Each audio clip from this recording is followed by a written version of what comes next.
Jackson Hale didn't move to the edge of the city for calm and quiet, though in a way, that's what he got. His house sat on a hill where an old private road wound like a snake through dense forest. Over the years, he had poured every penny into securing his land and building his own stronghold. High walls, cameras of hidden angles, and motion-activated lights that blinked to life whenever the wildlife wandered too close. For Jackson, the property was his escape and a shield from what he'd never admit, but he didn't need to. Men like him, men with years spent tiptoeing on the line of moral grayness, didn't just disappear. They left things behind, unfinished and messy, and those things had a habit of coming back like vultures. Jackson's money came from the kind of businesses you didn't talk about over dinner. Under-the-table deals, problem-solving, and businesses that thrived in loopholes. He'd made his fortune, lost his conscience, and when it came time to vanish, he took that road out to the outskirts of nowhere and built himself a border no one could cross, or so he thought.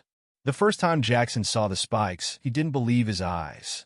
It was close to midnight, and the only sound was the gravel crunching beneath his tires as he rounded the final curve toward home. He almost didn't notice them, thin black strips of metal lying harmlessly across the roadway just before the gates. But a flicker in his headlights betrayed them, the sharp tips glinting like jagged teeth. He slammed on the brakes, the tires screeching to a halt just a foot away. For a moment, he sat there, his hand gripping the steering wheel hard enough to make it creak, staring at the spikes like they were some illusion his tired mind had conjured. But they were very real, crude-looking, industrial-grade tire spikes hammered into the ground with a precision that made his stomach twist. He turned off the engine and stepped out of the car, the heavy night air pressing against his chest. His boots crunched against the gravel as he crouched to inspect the metal. They were secured deep, deliberately placed. Someone had planned this, and worse, someone had been here. Jackson straightened and scanned the trees on either side of the road. Darkness stared back at him, vast and unbroken. His eyes focused on the tree line, searching for movement, but the woods were silent, too silent. His lights illuminated only the edges of the trees, their branches drooping under the weight of the dark. He knew every inch of his property. No one could get this close without setting off the alarms or tripping one of his carefully laid deterrents. Yet here they were, these spikes like some kind of challenge. Jackson Hale didn't take kindly to challenges. It took him an hour to pry the spikes free. He worked silently, sweat dripping on his brow as his tools clanged against metal. When the last piece came loose, he hurled it into the bushes, his breath heavy with frustration. He left the road scarred and uneven, but clear. By the time he closed the gate behind him, locking it with an audible click, he convinced himself that it was nothing, probably a prank, maybe some angry neighbors. He thought the people in the HOA had always been a thorn in his side, complaining about his property being an eyesore or about his refusal to participate in their petty rules. Jackson didn't care. He didn't attend their meetings or answer their letters. He had no HOA contracts or dues to pay. His road was his road, legally purchased along with the land years ago, and no one could tell him what to do with it. But even as he tried to put the incident out of his mind, a small voice nagged him. Someone was testing him. The next morning, Jackson found the envelope tucked into his gate. It was thick paper, cream-colored, with embossed lettering at the top. Homeowners Association. He snorted and tore it open, scanning the page with growing irritation. Unauthorized removal of HOA-installed safety infrastructure. A fine of $11,000 has been issued under Section 17B of Community Compliance Regulations. Repeat offenses may result in legal action. Jackson reread the letter twice. Safety infrastructure? Was this a joke? He crumpled the paper in his fist and tossed it into the truck. He didn't have time for games. By afternoon, the spikes were back. This time, they were driven even deeper, and the heads were painted dark to blend into the gravel. Jackson stood over them, seething. He knew what this was now: control. The HOA had overstepped before, fining him for things that didn't apply to him. Tall grass along the perimeter of his fence, a shed that wasn't matching the aesthetic guidelines, mailboxes painted the wrong shade of beige. He'd ignored every notice, sure they'd get tired of pushing him. But this was different. They were on his road, his property, That evening, as the sun dipped behind the trees, throwing long shadows across the yard, Jackson sat on his porch and watched the road like a hawk. A cigarette smoldered between his fingers, his mind turning. How had they done it? Who was coming onto his land? Cameras covered his house and the surrounding property, but the road, long and winding as it was, remained a blind spot. Jackson had always figured it was too far out for anyone to bother. He crushed the cigarette against the wooden railing, his jaw tightening. If they wanted to fight, they had picked the wrong man. That night, something felt different. Around 2 a.m., Jackson woke to a sound he couldn't quite place, a dull metallic scrape, faint but distinct. He moved silently, slipping out of bed and grabbing the flashlight from the nightstand. The house was dark, except for the pale glow of the moon filtering through the windows. Outside, the trees swayed, casting jittery shadows against the ground. Jackson crept to the edge of the porch and waited. Then he heard it again, a scrape, followed by a soft clink. His flashlight snapped on, cutting a beam across the road, but there was nothing, just an empty stretch of gravel. Jackson swept the light back and forth, his heart pounding. For the first time in years, a flicker of unease settled in his gut. Someone was out there, just beyond the reach of the light, watching, waiting. He stepped off the porch, gripping the flashlight like a weapon, his breath steady. Whatever this was, it wasn't a prank anymore. And whoever they were about to learn how dangerous it was to provoke a man like Jackson Hale. The next morning, Jackson awoke to the harsh sound of metal scraping against metal. The noise slashed through the quiet dawn like a blade, vibrating in his skull. It was faint, carried by the wind and filtered through his windows, but unmistakable. He shot up from bed, heart pounding, reaching instinctively for the heavy flashlight he now kept beside him. Still groggy, he paused, straining to hear. Silence settled again, heavy and oppressive. But Jackson knew what he heard wasn't just in his head. Someone or something was out there. He didn't bother throwing on a coat, stepping onto the porch in a t-shirt, sweatpants, and boots. The cold morning air bit at his skin, but he ignored it. A thin fog crept along the tree line, twisting like tendrils across the road. It gave everything an eerie, distorted quality. Jackson aimed his flashlight toward the gravel stretch leading to his gate, and there the spikes were back. This time, they were different. Jackson stepped closer, boots crunching against the frost-covered ground, and crouched to get a better look. Unlike before, the spikes were no longer thin black strips tossed randomly across the gravel. These were welded into metal plates, polished to a sinister gleam, their razor-sharp tips pointing upward like the jaws of a trap. They had been drilled and secured into the ground with industrial bolts. Someone had taken their time, working meticulously under cover of night while Jackson slept. His jaw clenched as the realization washed over him. They weren't just provoking him, now this was war. His flashlight swept across the road and landed on a sign planted just beyond the spikes. It hadn't been there yesterday. A professionally made placard, staked into the earth with surgical precision, declared in bold white letters, "Private road. HOA safety installation tampering is a criminal offense." Jackson exhaled sharply, his breath steaming in the cold air. The audacity of it almost made him laugh. HOA safety installation? Who did they think they were fooling? This wasn't a safety measure, this was a land grab. A power play. He could practically hear the smug voice of Ellie Crawford, HOA's president, reading the fine print of some bylaw, as if it justified violating his property. Jackson had seen it all before, petty tyrants using rules as weapons, bending and twisting them to suit their agenda.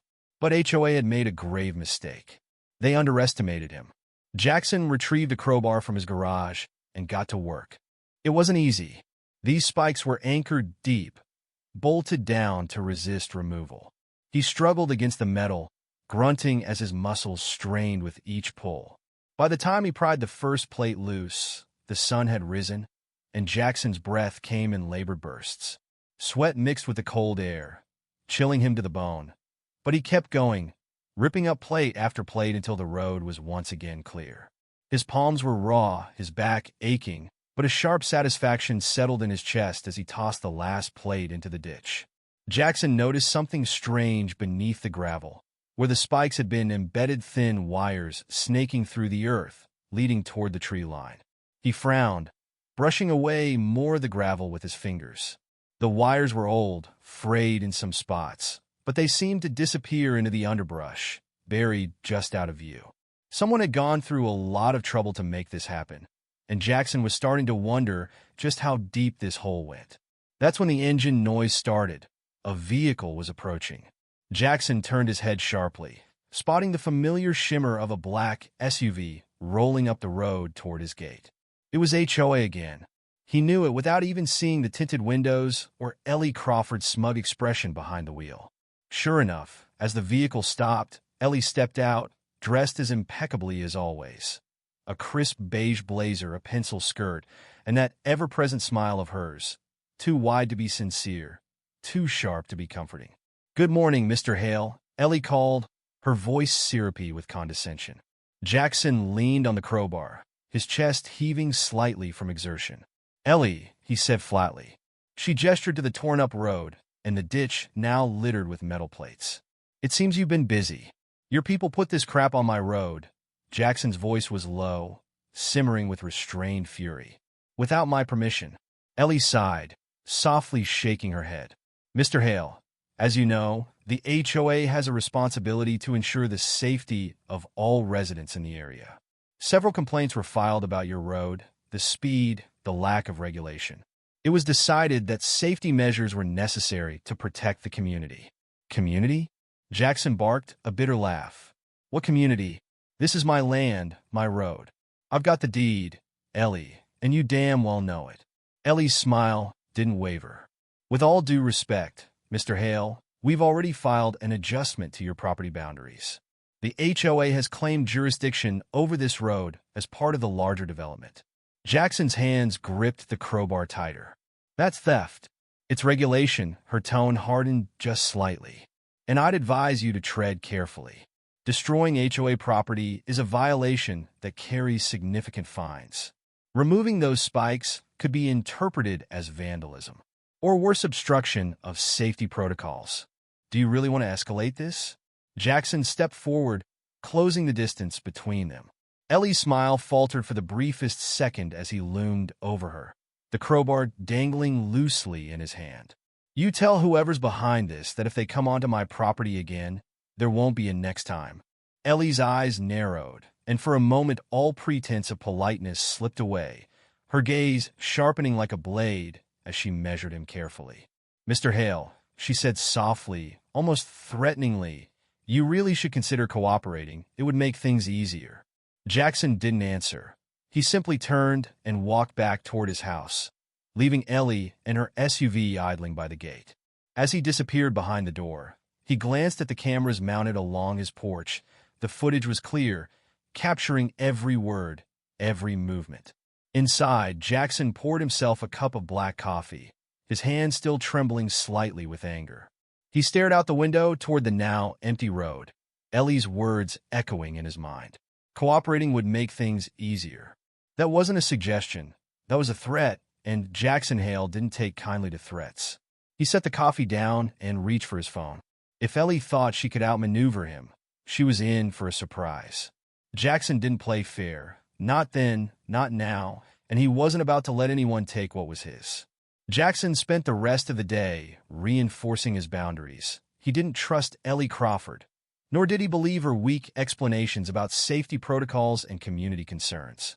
The plates, the spikes, and the wires, they weren't installed to protect anyone. It was an act of deliberate intimidation.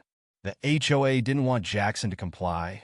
They wanted him to surrender, and that was something he simply wasn't capable of. By mid-afternoon, Jackson had driven the broken remains of the metal plates to the far edge of his property and dumped them into an old ravine. If Ellie or her cronies planned to return for their equipment, they'd need to wade through bramble and mud to get it back. He had made sure the spike traps were gone for good, but his instincts told him this was only the beginning. People like Ellie never backed off after the first push. They doubled down. That suspicion was confirmed at exactly 4 a.m. when Jackson's alarm started screaming. The noise jolted him out of bed, a harsh mechanical wail that echoed through the house. He grabbed his flashlight and shotgun, moving with practiced speed toward the control panel. The motion sensors near the gate were flashing red. Someone was there. Jackson checked the live feed from his cameras and froze. 3 figures in dark clothes stood by the gate. They were working quickly, using tools to bolt something back onto the road. One of them crouched with a cordless drill, sparks flaring as he drove screws into the gravel. Another watched the tree line, head on a swivel, while the third planted a new sign in the dirt. Jackson's eyes narrowed as he zoomed in on the lettering. HOA installation zone, private access restricted. Trespassing will result in legal action. For a moment, Jackson simply stared at the screen, the shotgun heavy in his hands. The audacity of it all. These weren't pranksters or vandals. These were professionals. The way they moved, the way they kept watch, it was clear they'd done this before. Ellie had sent a crew to undo his work, and they were counting on him sleeping through it. Not tonight. Jackson threw on a coat and stepped outside into the freezing dark, the shotgun slung over his shoulder. The forest was silent except for the hum of their drill and the pale moonlight reflecting faintly off the bolts they had already secured into the road. He stayed in the shadows as he approached, moving down the slight incline toward the gate. One of the men turned abruptly as if sensing something and shined a flashlight toward the trees. Jackson froze behind a thick pine, holding his breath until the beam passed over him and moved on. Almost done, the man with the drill muttered, his voice carried in the still air. "Good. I don't want to be here all night," another answered. "She said this guy's a lunatic." Jackson's lip curled, so they were scared of him. Good. He moved closer, silent and steady, until he was just beyond the edge of the clearing. Then, with deliberate slowness, he stepped out of the shadows. "You boys lost." The flashlight whipped toward him, blinding for a split second before one of them shouted, "Who the hell?" "Drop the tools." Jackson's voice was calm, even as he leveled the shotgun across his chest. Not aiming, not yet, but making it clear this was not a negotiation. "You have 10 seconds to pack your toys and get off my property." The man with the flashlight hesitated, glancing toward his partner. "We are with the HOA. I do not care if you are with the FBI." Jackson interrupted. "You are trespassing, now leave."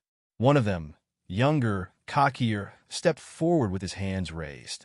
"Hey, easy there, buddy. We're just doing our jobs, no need for." Jackson chambered around with a mechanical clack, the sound silencing him mid-sentence. "You are down to 5 seconds." The men looked at each other, realizing he was not bluffing. The one with the drill dropped it, the tool clattering against the gravel. All right, he said, backing away. "We are going." "Take the sign with you," Jackson added, "and tell Ellie Crawford that if she sends anyone else onto my land, they will not walk out so easy next time."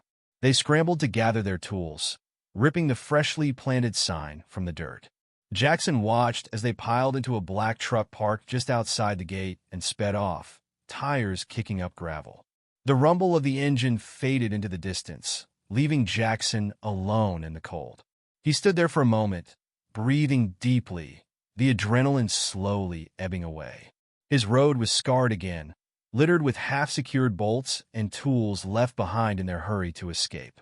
It was a mess, but it was his mess, and for now it was clear. Jackson turned back toward the house, knowing this was not over. Ellie would not take this loss lying down. If anything, it would embolden her. People like Ellie did not know when to stop, and that is what made them dangerous. Sure enough, the next morning, Jackson found a legal notice taped to his gate. It was thick, printed on the same fancy stationery as before, and reeked of petty authority. Notice of violation. It began and went on to accuse Jackson of obstructing HOA operations, interfering with safety infrastructure, and threatening association contractors. Fines were listed, absurd sums that totaled nearly $10,000. At the bottom, in perfect cursive, Ellie Crawford's signature smirked up at him like a challenge. Jackson crumpled the letter and tossed it aside. Fines meant nothing to him. They could not touch his land with money alone, and he knew Ellie did not have the legal right to install those spikes in the first place. But it was not about the fines, it was not even about the spikes. It was about control, about testing him, pushing him until he either submitted or lashed out. And Jackson had no intention of giving her the satisfaction of either. That night, Jackson sat on his porch with a bottle of whiskey and watched the road. The forest was quiet, the moon casting long shadows across the clearing. His shotgun rested against the wall beside him, loaded and ready. Ellie thought she could outsmart him, thought she could intimidate him with her petty rules and her hired thugs. But she had made a critical mistake. She had come onto his land and declared war without knowing what kind of man she was up against. Jackson Hale was not afraid of people like Ellie Crawford. He had dealt with worse in his lifetime. Sharks in expensive suits, grifters who smiled as they gutted you for everything you were worth. Compared to them, Ellie was just another pretender with a clipboard and a superiority complex. But there was something more to this. The wires, the tools, the way her men had worked in practice silence, it felt orchestrated, calculated. This was not just about HOA authority. Something else was in play here. As he sat there, staring at the darkened road, Jackson made himself a promise. If Ellie wanted a fight, he would give her one. But he would not just fight back, he would dismantle her operation completely. Whatever game she was playing, whatever influence she thought she had, Jackson Hale was going to take it all away from her, piece by piece, and then he would make her regret ever stepping onto his land. Jackson knew the men would return, but what unsettled him most was how quickly they worked like clockwork. Ellie Crawford had connections, that much was certain, but her precision, the calculated movements of her hired hands, was the mark of something bigger. These were not just overly ambitious HOA enforcers slapping fines on residents for unapproved fences or improper landscaping. This was systematic. He spent the next day combing through his property, determined to uncover whatever Ellie thought she controlled. His boots sank into the frost-covered earth as he followed the same thin wires he had discovered beneath the gravel where the spikes had been installed. With a small spade in hand, he dug carefully, unraveling the line like a spider's web. After 20 minutes, the wires led him to something that made his blood run cold. A small metallic device, partially buried in a shallow trench beneath the foliage. It was no bigger than a shoebox, dark gray, with the faint hum of active electronics. The logo stamped on the surface was one he had not seen in years. CCI Technologies. Jackson muttered under his breath. CCI was not just any tech supplier. Years ago, back when Jackson still ran with less than reputable crowds, they had been at the center of a massive corporate surveillance scandal, installing safety equipment in private areas that doubled as monitoring systems. Their reach was vast, their pockets deep enough to silence lawsuits before they ever made it to trial. Jackson had a sinking feeling that the wires and the devices were not just about installing spikes to slow traffic. This was surveillance. He carried the device back to his garage, slamming it onto the workbench under the flickering overhead light. There was no obvious way to open it, no screws, no access panels. Whoever built it ensured it was not something that could be dismantled with a simple screwdriver. He turned it over, inspecting every inch, and that was when he noticed the faint blinking light beneath the casing, a red LED pulsing like a heartbeat. Jackson frowned. A GPS tracker. They had been watching him. He exhaled slowly. So this was how deep it went. HOA was just a front. CCI was pulling the strings, and now Jackson had the proof. If Ellie thought she could push him into compliance, she had another thing coming. He wanted to see how they liked being watched. Jackson retrieved a pair of wire cutters and a roll of industrial tape, rigging the device just enough to keep it transmitting. Then he took his truck, drove 10 miles into town, and stopped beneath an overpass. There, he tucked the device beneath the axle of a rusted-out van that had not moved in years, its tires sunken, its windows caked with grime. If Ellie's people wanted to follow his movements, they would get a hell of a surprise trying to track him through abandoned lots and empty streets. That night, Jackson sat on his porch with a thermos of coffee, eyes fixed on the road. His cameras were running, motion sensors armed. If Ellie sent her men again, he would be ready. But by midnight, the forest remained silent, the road untouched. No SUVs rolled up to his gate. No sparks from drills lit the darkness. It was almost disappointing. Jackson had been spoiling for a fight. The next morning, a letter arrived. It was not taped to the gate this time. The envelope sat neatly in his mailbox, hand-delivered by someone who had been bold enough to step onto his property unnoticed. The paper inside was heavier than usual, embossed with gold HOA lettering. Jackson skimmed the contents, his jaw tightening with every line. Notice of legal action. By failure to comply with HOA safety standards and regulations, and by engaging in destruction of community property, the association has filed an emergency injunction for restricted access to your property under Section 18C of Regional Development Law. Further failure to comply will result in foreclosure proceedings. Jackson's hands crumpled the letter before he could stop himself. Foreclosure on his property. The audacity of it stunned him, even knowing how far Ellie was willing to go. But this was not just Ellie anymore. The involvement of CCI Technologies confirmed what Jackson had suspected. This was bigger than HOA politics. Someone wanted his land. He needed leverage. Jackson did not waste time. He loaded up his truck with equipment, bolt cutters, floodlights, even an old hunting rifle he had not touched in years, and headed back to the tree line where the device had been buried. If CCI had been careless enough to leave one wire exposed, there had to be more. Sure enough, an hour of digging revealed a network of cables stretching deeper into his property, leading farther up the ridge. When Jackson finally reached the end of the line, his breath caught. Tucked into a clearing, hidden from view, surrounded by trees on all sides, sat a small steel utility shed. Its exterior was painted dark to blend with the forest, a thick padlock securing the double doors. No markings gave away its purpose. Jackson crouched low, inspecting the ground around the shed. Fresh tire tracks. Someone had been here recently. Whatever was inside the shed was not meant to be found.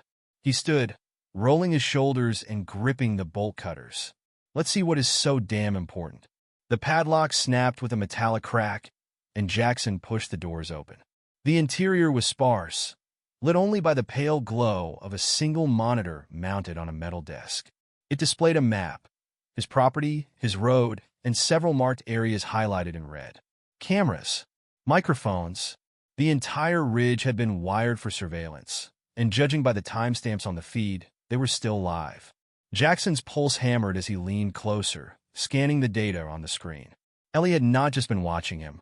They had been mapping his movements, cataloging every corner of his property. And then he saw something that made his blood freeze. A blinking red near the edge of his house. Someone was there, right now. Jackson bolted back to his truck, adrenaline surging through him as he sped down the ridge, tires skidding across the gravel. When his house came into view, he saw the flash of movement near the garage. A figure dressed in black, disappearing around the corner. Jackson slammed on the brakes, jumped out, and raised the rifle. Get the hell off my property. The figure didn't stop. Jackson fired a warning shot into the ground, the sharp crack of the rifle echoing through the trees. This time, the figure froze. Slowly, they turned, raising their hands in surrender. Jackson advanced cautiously, keeping the rifle trained on them as the floodlights kicked on, illuminating the intruder's face. It wasn't one of Ellie's goons. It was a young woman, no older than 30, with dark hair pulled back into a braid. She wore black cargo pants and a tactical jacket, but there was no malice in her expression, only exhaustion. "Don't shoot," she said, her voice steady. "I'm not here to hurt you." "Then why the hell are you sneaking around my house?" Jackson growled. The woman lowered her hands slightly. "Because you're in danger, Mr. Hale. They're not going to stop until they take everything you have. And if you don't listen to me, you're going to lose this fight." Jackson stared at her, the rifle still raised, every instinct telling him not to trust her. But something in her tone, the quiet urgency, the hint of fear she tried to hide, gave him pause. "Who the hell are you?" he demanded. She hesitated, then said, "My name's Kara. I used to work for CCI. I know what they're doing, and I know how to stop it." For the first time in weeks, Jackson felt his certainty waver. He didn't trust her, but he couldn't ignore the weight of her words. If she was telling the truth, then this wasn't just about HOA power or petty fines. It was something far worse, and it was coming for him. Jackson didn't lower the rifle. The woman, Kara, if that was even her real name, held her ground, hands still raised in what felt like a rehearsed show of compliance. She was calm. Too calm for someone staring down the barrel of a loaded gun, and that fact nagged at him. The floodlights cast stark shadows across her face, highlighting sharp cheekbones and dark eyes that betrayed no fear. She was either brave, reckless, or exactly the kind of trouble he didn't need. "You've got 30 seconds to explain what the hell you're doing here," Jackson said, his voice low and flat. "Then I'm calling the sheriff." "If the sheriff is going to help you, they'd have done it by now," Kara replied. "You've noticed, haven't you? How they don't show up when HOA calls, but they're here the second you push back. Someone's bought them, Mr. Hale, and it's not Ellie Crawford. CCI is pulling the strings." Jackson's eyes narrowed. "What do you know about CCI?" "I worked for them for 3 years," Kara said quickly, seizing on his hesitation. "They're not just a tech company. They specialize in surveillance, acquisition, and control. They partner with homeowner associations to upgrade neighborhoods, but the upgrades are a smokescreen. They use HOA bylaws to get what they really want: land, leverage, compliance.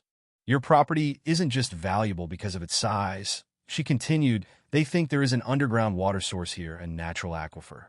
Fresh water is a gold mine in today's market. If they control access to it, they control everything around it. Ellie Crawford's HOA is just a tool. They feed her promises of profit and development, and she does their dirty work. Fines, foreclosure threats, forced compliance. It is a playbook I have seen before." Jackson ran a hand over his jaw, the pieces clicking together in his mind like tumblers in a lock. He thought of the buried cables, the shed in the woods, the precise placement of the spikes. This wasn't some arbitrary flex of power. CCI had been working toward this for months, maybe longer, and Ellie, smug and self-satisfied, probably thought she was in charge when she was little more than a pawn herself. "How do you know all this?" Jackson asked. Kara hesitated, then said, "I quit when I realized what they were doing, but not before I took files. Maps, contracts, names of their clients. I knew I couldn't stop them alone, but someone like you're exactly the kind of problem they don't know how to handle." Jackson almost laughed at that. "You got a hell of a lot of faith in someone you just met." "Not faith," she said, meeting his eyes, desperation. Before he could respond, one of the monitors flickered, drawing his attention. The camera feed for the western perimeter had gone black. Jackson leaned forward, his pulse quickening. "Damn it. What is it?" Kara asked sharply. "Someone's here." Jackson grabbed the rifle, flicking off the safety as he stalked toward the back door. Kara followed close behind, a tense shadow at his heels. Outside, the night was unnervingly quiet. The forest pressed in like a wall of darkness, and the air smelled faintly of smoke. Jackson's flashlight cut a narrow beam through the trees as he moved toward the broken camera. When he reached it, the housing was smashed, wires dangling like severed veins. Jackson crouched to inspect the damage, and that was when he noticed the footprints, heavy, deliberate tracks leading deeper into the woods. "They're watching us," Kara whispered. Jackson rose, scanning the darkness with narrowed eyes. "Let them watch. They're not ready for what happens next." But the next move wasn't his. It was theirs. When they returned to the house, Jackson saw it immediately. The front door had been forced open. A cold dread settled in his chest. He stepped inside, rifle raised, and swept the room. Papers were scattered across the floor. Cabinet doors hung open. His tools, his files, his life had been rifled through like trash. Kara picked up one of the envelopes from the floor and held it up to the light. They were looking for something. Jackson didn't respond. His gaze fell on the table near the window, where a burning matchbook smoldered against a stack of his records. He crossed the room in 2 strides, stamping it out before the fire could spread. The matchbook was from a bar in town. Jackson turned it over in his fingers, the name printed in bold letters across the back. The Rusted Stag. He had been there once or twice, long enough to know it was the kind of place where people talked too much after a few drinks. He glanced at Kara, who was already watching him with expectation. This was a lead, and they both knew it. Someone had been inside his house, searching through his things, and they had left this behind. Whether it was intentional or not, Jackson intended to find out. He grabbed his jacket, checked his rifle, and nodded toward the door. "We are going for a drive." The town was quiet when they arrived, the streets mostly empty except for a few parked cars outside the bar. The neon sign flickered overhead, buzzing faintly in the night air. Jackson pulled into a spot near the entrance and cut the engine, his gaze sweeping over the vehicles lined up along the curb. No black SUVs. No tinted windows. Just old trucks and sedans that had seen better days. Good.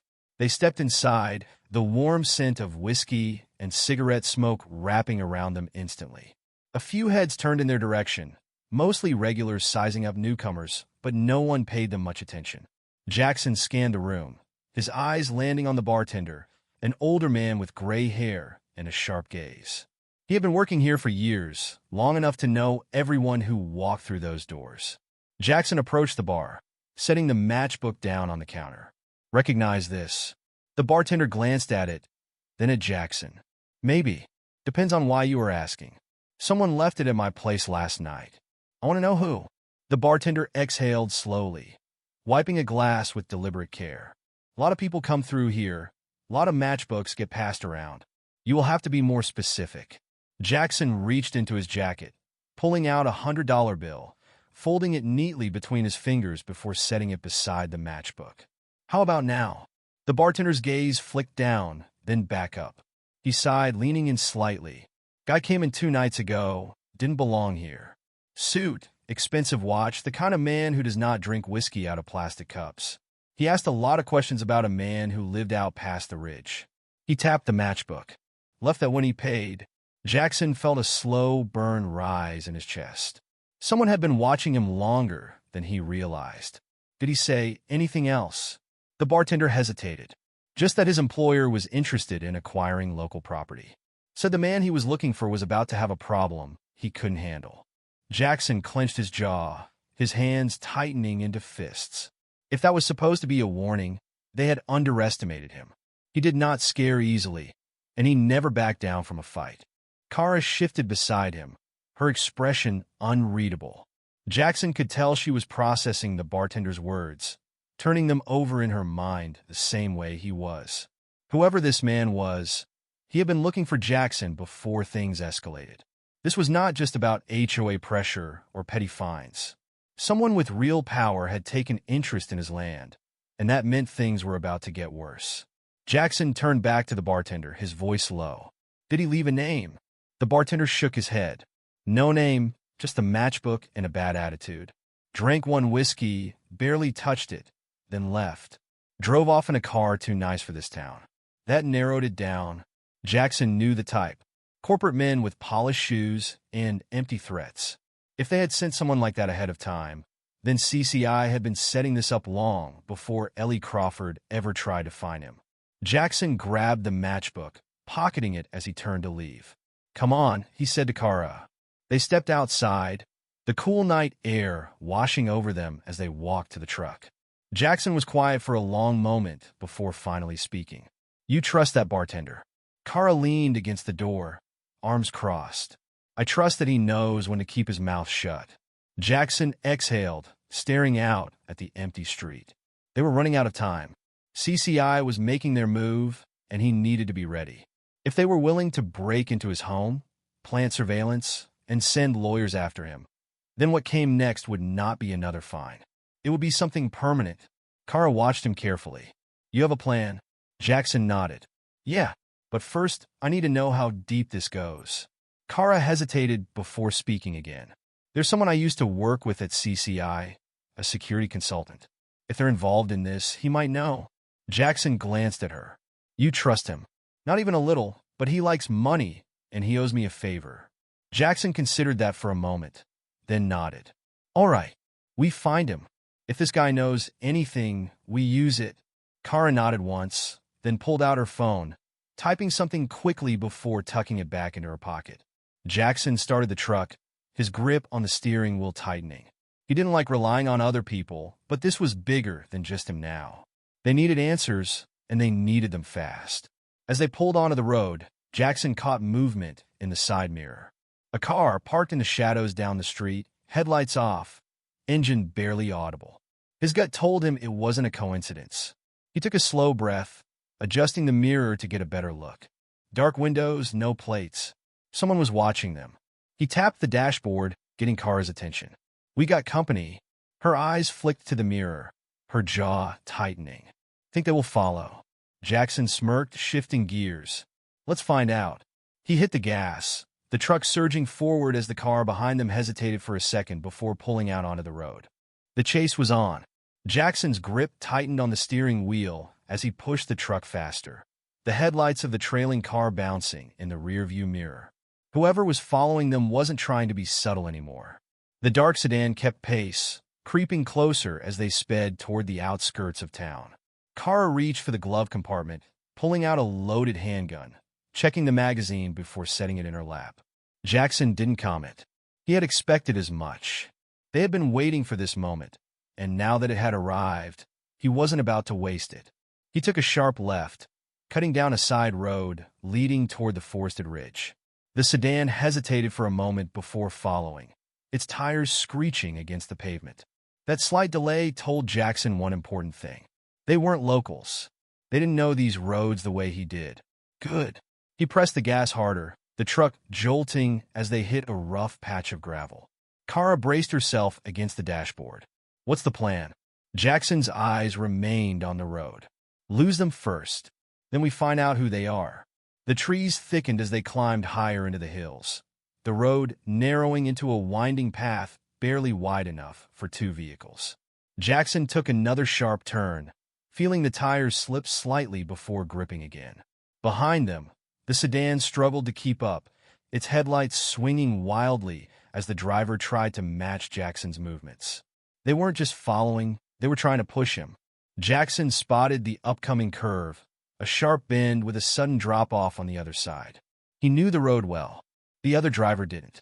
He waited until the last possible second before cutting the wheel hard, drifting the truck around the bend with practiced precision. The sedan wasn't as lucky.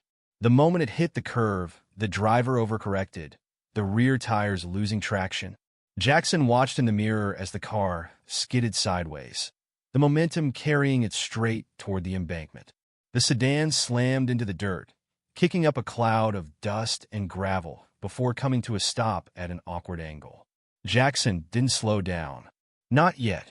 He needed distance. They barreled forward for another half-mile before he finally eased off the gas. Kara exhaled, glancing back. Think they're done? Jackson wasn't sure. He had seen enough bad situations to know that nothing was over until the bodies were counted. He pulled the truck onto a hidden trail, cutting the headlights and letting the engine idle as they watched the road behind them. The dust settled, the night falling silent once more. After a few tense moments, Jackson finally spoke. If they survive that, they'll be coming. We need to be ready. Kara nodded, her fingers still wrapped around the gun. Then let's make sure we are. Jackson drove the truck deeper into the trees, finding a place to hide. The road twisted into narrow trails, barely visible between thick brush and towering pines. He knew these paths well, had spent years mapping them out, ensuring he always had an escape route if he ever needed one. Tonight, that preparation was paying off. He pulled the truck off the main trail, rolling to a stop behind a dense wall of undergrowth. The engine hummed quietly before he cut the ignition, plunging them into silence. Kara shifted in her seat, her gaze flicking between the trees, listening for any sign of pursuit. Jackson stayed still, letting the quiet settle. The night had a way of carrying sound out here, and if anyone was following them, he wanted to hear them first. Minutes passed. The wind rustled the branches overhead. A faint owl call echoed in the distance, but nothing else. Finally, Kara exhaled. Think they'll keep looking. Jackson considered it. Maybe, but that wreck back there will slow them down. If they're smart, they'll retreat, regroup. If they're desperate, they'll push forward. Kara nodded, her fingers tapping lightly against the dashboard. Desperate people make mistakes. Jackson smirked. That's what I'm counting on. He opened the door carefully, stepping out into the cool night air. The scent of pine and damp earth filled his lungs as he moved toward the back of the truck, lowering the tailgate. He pulled out a heavy-duty flashlight, clicking it on and scanning the ground. No fresh tracks beyond their own. They were alone, at least for now. Kara joined him, rubbing her arms against the chill. We need to figure out who they are before they come back. Jackson nodded, already thinking ahead. We need leverage. He motioned for her to follow as he moved toward a clearing, keeping his steps light against the uneven ground. If CCI was involved, if they were sending people after him, then that meant they had something to lose. And Jackson intended to find out exactly what that was. Kara walked beside him, scanning the tree line. You think they're watching us right now? Jackson's jaw tightened. Probably. They always are. That's how these kinds of people work. They push, they watch, they wait for you to break. He turned to face her. But I don't break. Kara studied him for a moment, then nodded. Good. Because neither do I. They moved through the trees, following a small, rocky path leading toward the northern ridge.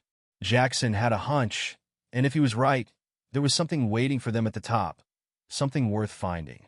If they wanted to fight him, they had picked the wrong man. The ridge overlooked the valley, giving a clear view of the land below. Jackson stood at the edge, his sharp gaze sweeping across the dense tree line, following the distant outline of the town. The lights flickered faintly in the darkness, a reminder of the world he had left behind. He wasn't a man who trusted easily, and right now, trust was a luxury he couldn't afford. Kara stepped beside him, her breath steady despite the climb. You see anything? Jackson didn't answer immediately, his focus locked on a single point near the highway. A vehicle, headlights dimmed, idled near the roadside as if waiting. He exhaled slowly. Yeah, we're not alone. Kara followed his gaze, eyes narrowing. How long do you think they've been sitting there? Long enough. Jackson turned away from the ridge, his mind already piecing together the next steps. He needed answers, not just about CCI, but about their real objective. The land, the surveillance, the control pressure they had been applying, it was all leading to something. And Jackson wasn't the type to wait for trouble to knock twice. We head down, he said. There's something they don't want us to see, and I intend to find out what it is. Kara nodded without hesitation, falling in step beside him as they descended from the ridge. The path was narrow, winding between jagged rocks and uneven terrain. Jackson moved carefully, his boots silent against the damp soil. He had spent years memorizing every inch of his property, but something about this night felt different.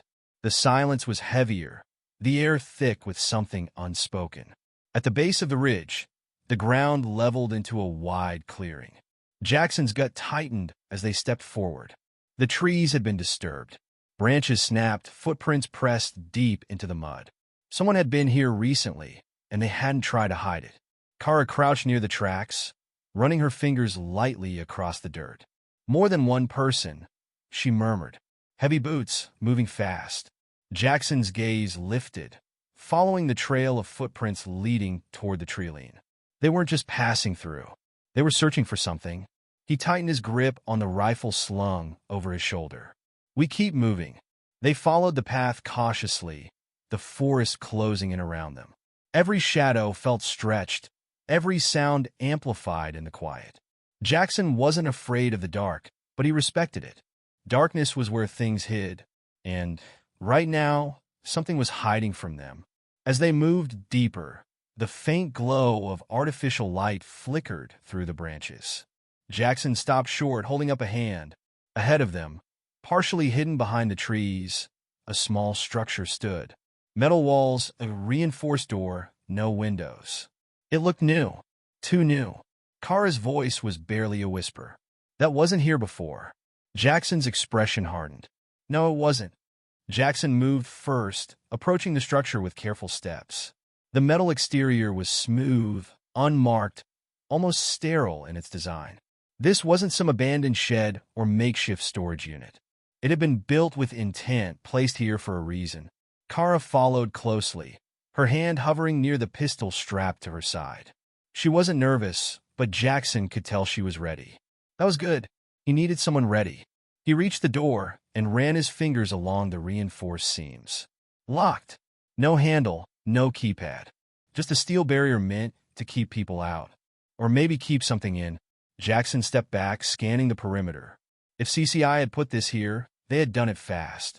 There were no signs of wear, no weathering from the elements. This was recent. A week, maybe less.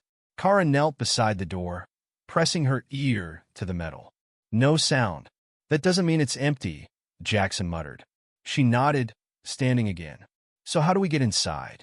Jackson exhaled, rolling his shoulders. He could blow the door open, but that would be messy, loud, and he wasn't sure how much time they had before whoever built this place came back.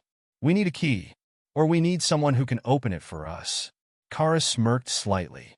Lucky for you, I know just the guy. Jackson arched an eyebrow. Convenient. Kara shrugged. I told you, I used to work for them. I know how they operate. If they lock something this tight, there's a reason, and I bet my old contact knows exactly what it is.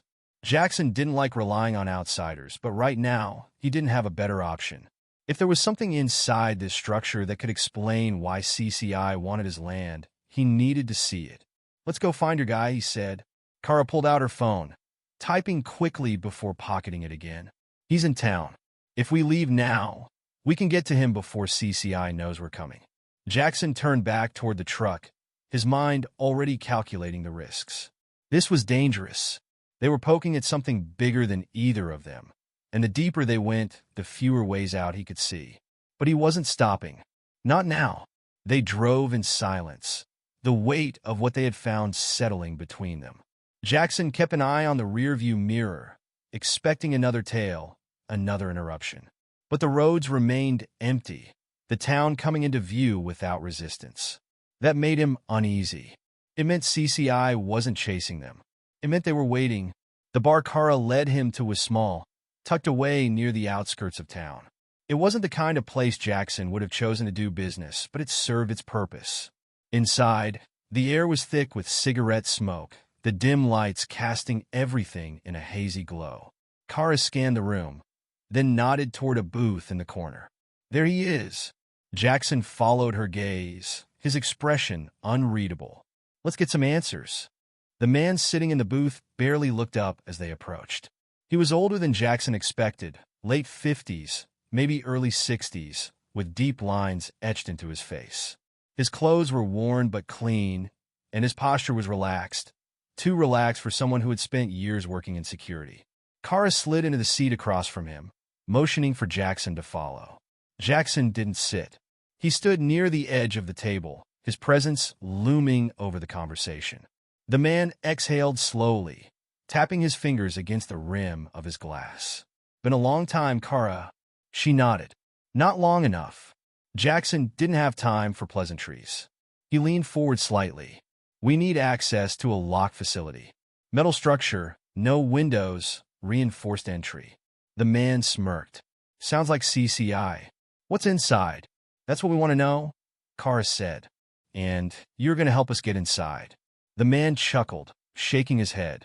You don't ask for small favors, do you? Jackson's patience was thinning. We are not asking. The older man studied him carefully, then exhaled. You got lucky finding me before they did. Jackson's eyes narrowed. Why is that? Because whatever's inside that building, CCI is willing to kill for it. The table fell silent. Jackson processed the words, the weight of them settling over him. This wasn't just about his land anymore. This was something far worse. The man leaned forward, lowering his voice. If you are serious about this, you better be ready for what's coming. Jackson met his gaze, unwavering. I've been ready my whole life.